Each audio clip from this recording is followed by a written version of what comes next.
Oh, look at how beautiful the snowflakes are. Oh my gosh. Oh, they're so lovely. We actually had our very first snow here in Michigan a couple weeks ago, and it was the very first time in my life the snowflakes have actually looked like this, where they are pristine, gorgeous little stars. Oh, this is so pretty. I totally forgot how lovely this biodome is. But hello everyone, and welcome back to TYTO Ecology, Biodomes of Plenty. This is our Let's Play where we go through TYTO Ecology, and the goal is to get one of each and every one of the plants and animals available in all of the biodomes. Last time we actually left off with our dinosaurs, who we will indeed be visiting once more, but this time I wanted to dive in and see how the Arctic biome would do. It has been a long time. Oh my gosh, the stars are so beautiful. But it has been a very long time since we have been in the Arctic biome, and I really want to dive back in because I think we only played for a few days last time before we got distracted by our other adventures, and this time around I want to make sure we officially add in the Arctic biome and all of its plants and animals into the Biomes of Plenty challenge. So this is going to be really fun. We do not have very many TYTO coins because I need to go visit the dinosaurs and pick up all the TYTO coins that should have generated over there. Look at the pretty little snowflake. Oh my gosh, it's so cute. But let's go ahead and get started by putting down some diamond leaf willows. Oh my gosh, it's so tiny. I was thinking the biodome was tiny, but it's got plenty of room for these itty bitties. Look at them. Oh, are they kind of like mistletoe? Can I drag my beloved Chips over here and give him a little kiss under the mistletoe as we run away from polar bears? And I don't think penguins are included in the Arctic biome, obviously, because they're Antarctica, not the Arctic. But let me put down some of these diamond leaf willows to get us started, and then we will get rolling and we'll take a little peek. There we go. And now we actually need to unpause the biodome. Yeah, there we go. Now we need to let it play so we can regenerate our energy, and we'll just continue sprinkling diamond leaf willows around. Yay! Huzzah! We got our first achievement here. Green thumb tundra. Gardening is fun. You'll need a lot to support a moose. Now that's true. For those of you guys who live around where moose are they as hard on gardens as white-tailed deer are in North America? Because I know having the white-tailed deer anywhere near most suburban areas in North America means that there's a good chance your garden could just be destroyed overnight. I worked really hard one year in high school to have a raised bed vegetable garden, and I was super proud about it. I was the first person in my family to really get that into gardening, so I had to teach myself everything from the get-go over how to keep strawberries and green beans and basil. My basil was very happy, and so many other things alive. And I even had like 2 or 3 itty bitty little corn plants that had just started to show off their first little ears of corn. And we lived in the middle of the city, like between a couple huge highways and next to the mall, so it didn't occur to me that I could possibly be bamboozled by Bambi. And sure enough, just the night before I was going to go out and harvest dozens of tomatoes and my big basil, and I was going to even check on my little corn, the white-tailed deer came through that night. Our Great Dane was barking like mad at the window, and I just didn't even think anything about it. But we went out the next morning, and the white-tailed deer had left tons of little hoof prints, and they had eaten my entire garden down to the roots. It was devastating. There was no way I could have it recover that year. So I lost my entire year's worth of effort the night before we were going to harvest 2 white-tailed deers. So why I tell that story? Because those big herbivores eat a lot, you guys, and amongst the many animals that we have to pick from for the Arctic biome, by the way, it's named Frosted Pines because I thought that was quite a lovely name for our Arctic biome. But among the many animals that we could actually add in, there is the Arctic ground squirrel, an omnivore of the smaller variety, the Arctic fox, a large carnivore, the Arctic hare, a small herbivore, the ermine, which if I remember correctly, those guys are aggressive. Like, they will eat those Arctic hares like no tomorrow. Last time we had our Arctic biome, you can go back and see those episodes if you just want to like see it happen now. But last time we had it, those ermines just ripped through the Arctic hare population. So we want to have a hefty Arctic hare population before we have the ermines added in. There's also the Arctic bumblebee. Let's go ahead and unlock that little friend and add it down. quite the hardy little creature if it can survive like in the Arctic, but we need to have our pollinators out and about. There's the lemmings! Oh my goodness, they're so cute. They remind me so much of the pika over in our Himalaya biodome. We also have lynx available, Arctic wolf, but then we build our way up to the caribou. So the caribou are really cool because they can actually eat one of the toxic plants that we have available. I think that it's like oh, thank you, yay! Our little bees and our little patch of plants has actually earned a little bit of the TYTO ecology coins. In fact, let's go ahead and put down more plants while we wait. But I know one of these plants, I think it's one of the saxifrage. They actually are toxic to some of the herbivores. So things like the bunnies, I don't think can eat them, but the caribou can chew right through them. It might actually be, I don't think it's the bearberry. It's the caribou moss, this one right here. So the caribou moss is really cool, and we benefited a lot from having it in our last Arctic biome because it is one of the decomposers, and it looks really, really beautiful in person, actually. If you look at pictures of caribou moss, I actually find it very fascinating, but it is indeed poisonous. And so only certain consumers, aka only certain herbivores and omnivores, can eat the caribou moss. And would you ever guess that the caribou moss can be eaten by caribous? Oh my goodness, I didn't see that one coming. Wow. But yes, the caribous can eat the caribou moss, and it's really good to put down because we do need decomposers to go through and break down all of the waste matter left behind by our herbivores and our carnivores, and to kind of clean up all of the bodies of our herbivores as the carnivores start having something to eat. So we'll try to unlock the caribou moss pretty soon. For now, we're just going to have to go with the good old mushrooms that I love oh so much, and we're going to have to bring a little bit more life to this patch of chilly, cold, frozen wasteland wilderness, since right now all we've got are our hardy little Arctic bumblebees. I think they have something special about them too. Let me see. Reproduction, lifespan. Let's see. Notes.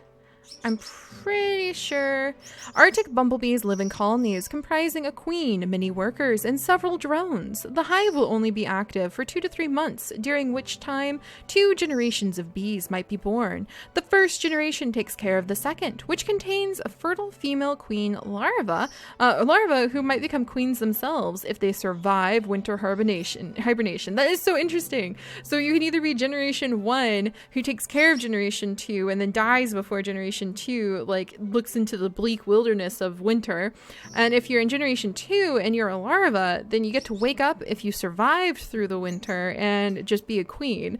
Man, I could write a lot of interesting fantasy and sci-fi books based off of that. That sounds so cool. All right, let's see.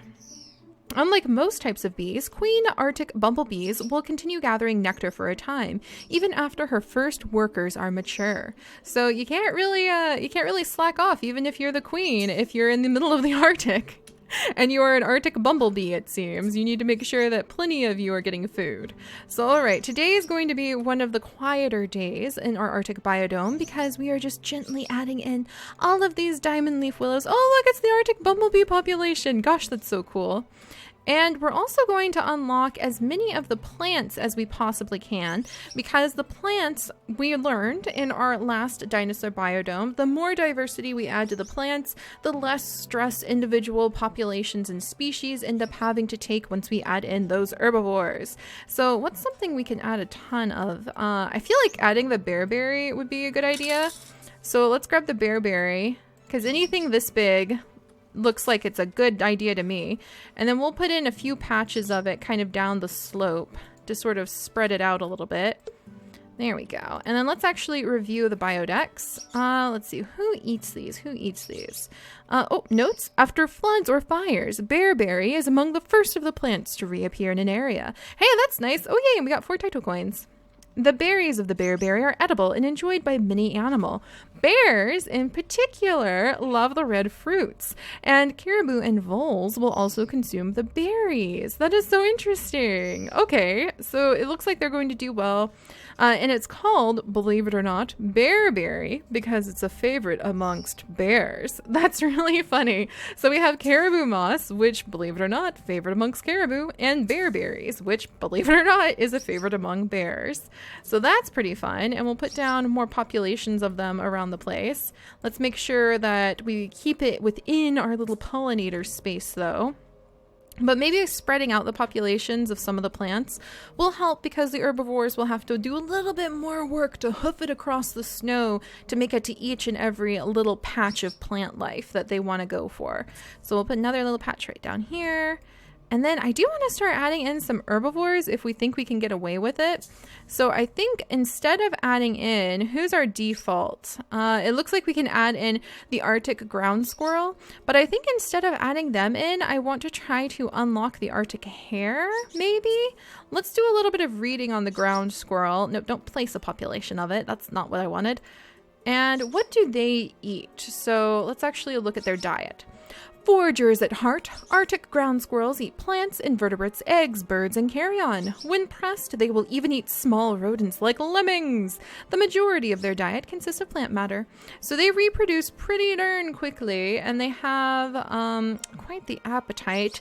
Their predators include lynxes, coyotes, foxes, wolves, grizzly bears, owls, and falcons. Now, it would be really cool to have some birds in this biodome. I won't lie. I would love if there was just like a bird expansion that they could come out with, and it was just bird DLC for all of the current biodomes, and you could just see them soaring overhead. Oh, that would be so much fun. Nesting in the trees, that would be really cool.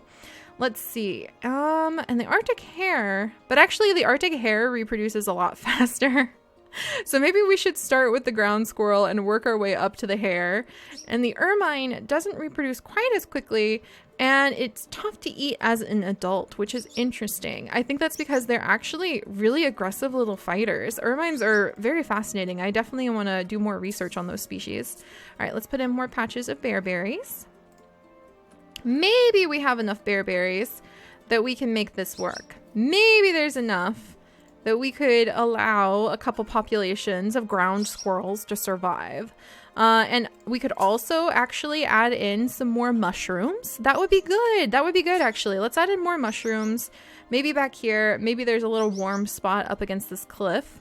And the mushrooms might prove to be a secondary food source since we only have 3 plants down so far. And in fact, if I can, let's see, ground squirrels are already unlocked. So if I can, I'm going to unlock this cotton grass as well.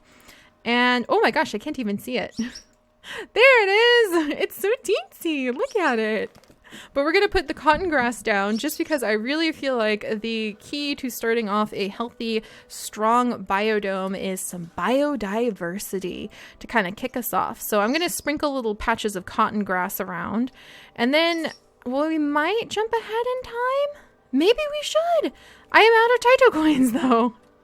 I wish we could, but I think I am completely out of TYTO coins. So I literally have to just wait until we'll be able to go ahead, and skipping ahead in time when it was just plants would have been a smart move. Why didn't I think about that before I used everything up? But look, it's like 25 TYTO coins before I can even budge. So unless we go check on our dinosaurs and like pull in the funds, see, now we've got, it's gonna take a little while, isn't it? To continue expanding. But I actually would love to try that out, to try jumping ahead in time. And I feel like we're adding in so many more plants than we normally do before we really get like rip-roaring and going. So I think this will work out. And we'll add some cotton grass down here. Gosh, you can't even see that cotton grass. And let's just get down here and kind of get a little view of what it looks like so far. It looks like a cluster of mushrooms. The mushrooms have banded together because they have nothing else to land on. And we've got our little Arctic bumblebees. A beautiful, beautiful night sky behind us. This is so lovely. Oh, I like it. I like it. All right, but I would like it more if we had pine trees. To be completely honest, I would love it a lot more if we even had pine trees and we had other things. But I feel like we added in tons more plants than normal. So let's go ahead and put these down. And I'm just a little worried because I know if we go to check on the dinosaurs, everybody's going to be like, no, I don't want to go back to the frozen wasteland. I want to stay here with the dinos. And we will be jumping between the Arctic biodome and our dinosaur biodome and our Himalaya biodome and even making the other biodomes. Don't worry, guys. The Biodomes of Plenty challenge is probably going to last us quite a while. I just kind of want to rotate through everything over time. Is it going to be the next month yet? May I please have... May I please have more coins? Maybe this is a good thing. Maybe this is a good way to pace ourselves. We can only have more coins and we can only jump ahead once we get enough plants put down. Because while we're twiddling our thumbs, I get to add in tons of plants. And that just means when we make the jump, hopefully it will be a really good one. Though I don't think that the Arctic plants actually manage to, well, 7 weeks until pollination is needed. It falls within a 3-month period. So, maybe we'll get really lucky. I also would love to unlock the field horsetail, but I know we probably shouldn't because that would use up our TYTO coins. So we'll just keep putting them down for a second. And I think what I'll do is I'll come back in just a moment when I can actually go ahead and we can skip forward and then we'll add in those adorable little ground squirrels and get ourselves started for what we can expect from our Arctic biodome. So I will be right back, guys.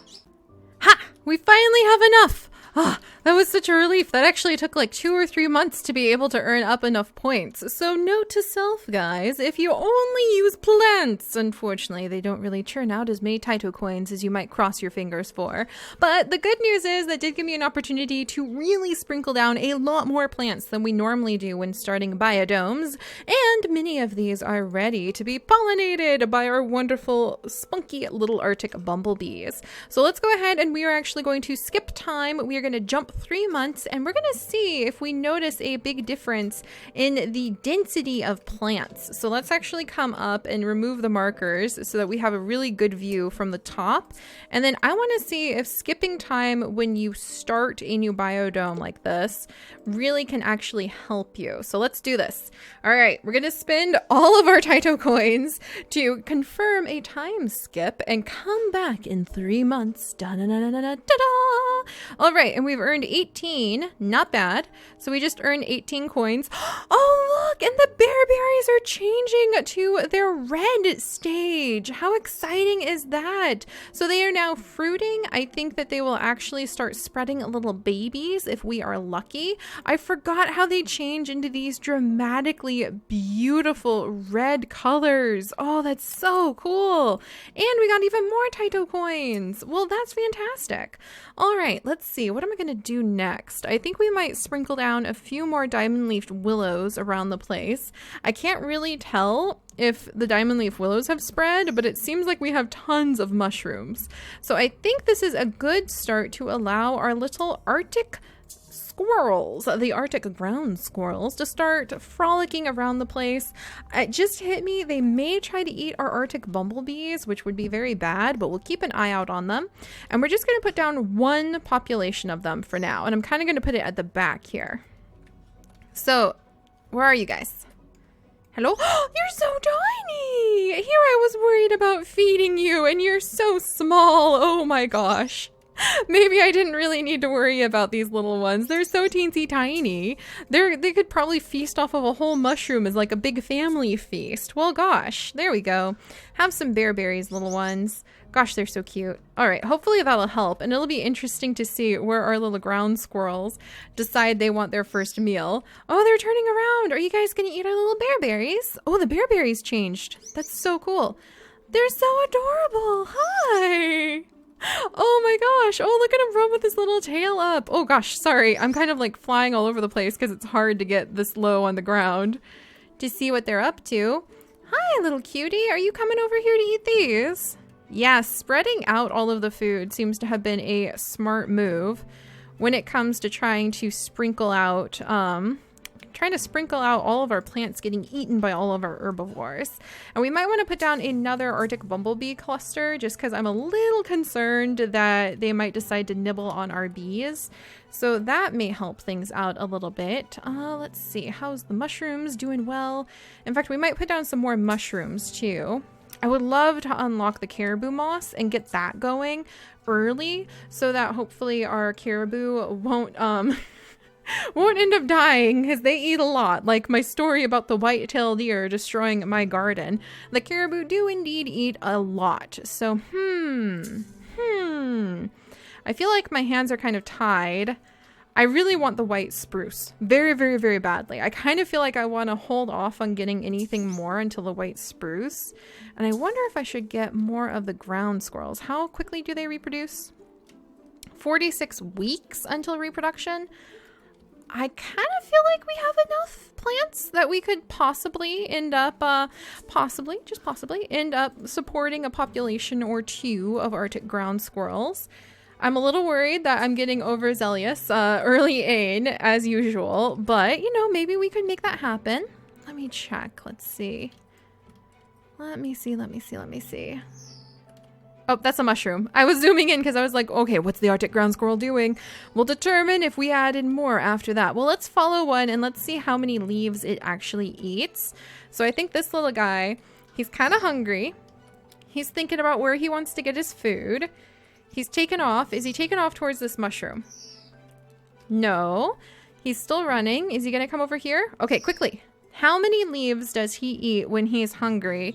Or how many fruits does he eat? Oh, that's interesting. So I guess when the plants are fruiting, what happens is the animals will actually eat the fruit first, and then they eat the leaves, depending on what animal they are. So he only ate like 4 teeny tiny little fruits off of our bearberry plant. So I think actually that indicates that we could probably support some more populations of these little ones. So I'm pretty happy with the bearberries.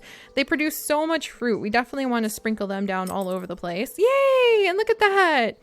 Our diversity is going up. We have all of these plants and it only counts as 3.6 diversity. And we have like 1 or 2 animals and it counts as 4 diversity. Really? Okay. So clearly having more animal diversity will give you a bigger boost when it comes to being able to get more TYTO coins. So let's actually put down another population of Arctic ground squirrels. I really hope I won't regret this. And then one more population, maybe in the back corner over here. And I'll start really focusing on this corner with a lot of the bearberries. I think bearberries, and then maybe is cotton grass eaten by them as like a backup food? Where's some cotton grass? Cotton grass. I think it's right here. No, that's the diamond leaf willow. Is this cotton grass? This is cotton grass. So let's see. They reproduce very quickly, which is good, and caribou and other grazing animals commonly eat cotton grass. So it doesn't really say anything about if the little ground squirrels will eat it. So I think the ground squirrels prefer the bearberries for the fruit. And then what about all of the diamond leaf willows? Diamond leaf willows are an important component in the diets of many grazing animals. So again, a lot of these end up being for the grazers, like the caribou. We seem to be kind of gearing everything in the plants towards supporting the caribou populations in the future. Very good, because they eat a lot, and the caribou will actually provide food for our tougher predators, who should include the Arctic wolf, actually, and possibly the bears. Oh, and there is a moose! The moose is at the very back, and I bet he's gonna be huge! I would love to add some moose into our world. So that's gonna be one of our big goals in the future, too. So, alright, let's add in some of the bearberries in the back corner. I don't think I need to have a predator just yet. I probably want to wait until these guys reproduce once or twice before we start adding in predators that will go after our Arctic ground squirrels. At least that's what seemed to happen in our dinosaur biodome. We almost lost our itty-bitty herbivores, even though they did reproduce very quickly, because those velociraptors. Those velociraptors would eat them really, really fast. So, all right, we'll add in another little patch of bearberries. And I don't think I can get my, it's going to be quite a while before I can get my precious pine trees. I just really feel like I want those white spruce down pretty quickly, because once we get the white spruce in, we should have something that has a lot of leaves that the bigger animals will actually eat off of. So I'm going to save my TYTO coins until we have enough for the white spruce, and then we're going to put them down, and we might jump once or twice in time and kind of take that gamble to see if our biodome flourishes or if it's starting to become a little bit unbalanced and we need to step in and add something in. But having 3 populations of Arctic ground squirrels down, I'm hoping that's a good move. I think I definitely need to ramp up my bearberry population for all of them, but they have a healthy chunk of bearberries in each section, so hopefully that'll work out okay. And some of the bearberries are outside of the reach of our little bumblebees. So let's add in those Arctic bumblebees over in this back corner just to be sure that our lovely queen and all of her daughters can do some hard work helping our biodome flourish. But here we go, guys. We have the beginning. It's not much to look at just yet unless you stare straight up at the gorgeous stars, but we have our frozen wasteland of our beautiful Arctic biodome started to celebrate the beginning of the winter season. In real life, in Michigan where I happen to live, I know you Australians are experiencing something completely opposite, but I love it. I'm really excited to bring on the month of December, yes, and bring on those TYTO coins, and to bring on more of the adventures, very winter wonderland and kind of advent surprise adventures popping up for you guys. So be sure to be checking back because we're going to be having quite the flurry of surprises popping in our channel pretty soon. Flurry, snow. Am I starting to make some puns? You'll have to check back and see. But I really love this. This is actually one of my favorite parts of setting up a biodome is the very beginning where we look out over the land. We nod to the adorable little Arctic ground squirrel running past, and we remember when it started from the very humble origins of these tiny little sprouts, and one day will grow up into Arctic wolves hunting some of the moose through thick pine forest. So I can't wait to see that end result with you guys, and I will see you all next time. Bye-bye.